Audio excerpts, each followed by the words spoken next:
Activity 2. Fill in the table by choosing appropriate pairs from the help box. মানে activity অনে যে কাজ ছিল সেটা কিন্তু সেম।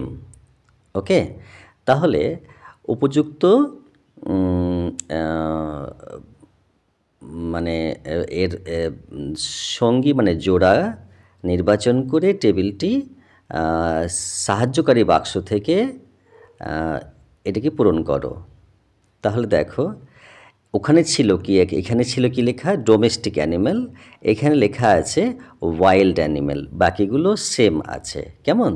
তাহলে ডোমেস্টিক মানে হচ্ছে গৃহপালিত, আর ওয়াইল্ড অ্যানিম্যাল মানে হচ্ছে বন্য প্রাণী যেটা জঙ্গলে থাকে। তাহলে ওটা ছিল বাড়িতে থাকা প্রাণীগুলো, এখানে আছে বনে থাকা প্রাণীগুলো। তাহলে বনে কী কী থাকে এবং ওর বেবিগুলো কী এবং ওর সাউন্ডগুলো কী আমরা ডিটেলসে দেখে নিচ্ছি। কেমন? তো দেখো এখানে লেখা আছে এ মানে টাইগার মানে বাঘ, এবং টাইগারের বেবিকে বলা হয় কাব এবং এর সাউন্ডকে বলা হয় রোর। বি লায়ন মানে সিংহ, লায়নের বেবিকে বলা হয় কাব এবং লায়নের সাউন্ডকে বলা হয় রোর। আমি প্রত্যেকটা আনসার করার সময় আমি কিন্তু এখানে মার্ক করে দিচ্ছি যাতে বুঝতে সুবিধা হয়। কেমন? সি মানে এলিফ্যান্ট মানে হাতি, এবং হাতির বেবিকে বলা হয় কাফ এবং এর সাউন্ডকে বলা হয় ট্রাম্পেট। ডি গরিলা মানে গরিলা, এবং গরিলার বেবিকে বলা হয় ইনফ্যান্ট এবং এর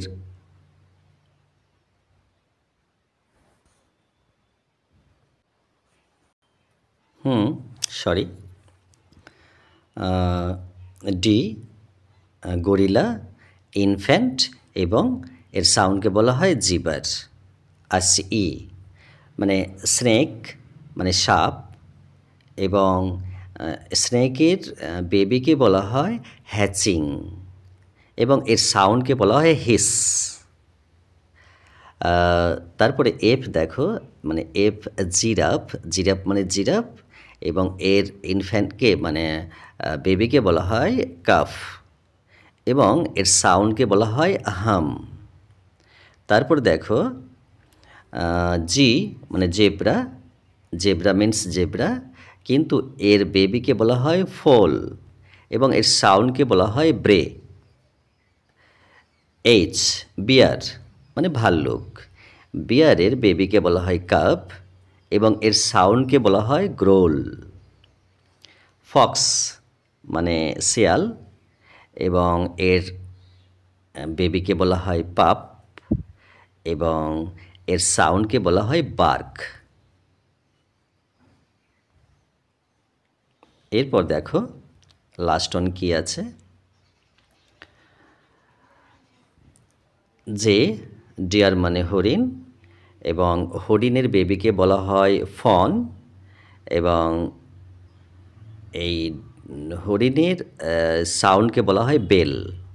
ওকে, তাহলে 2 কমপ্লিট হয়েছে। এরপর 3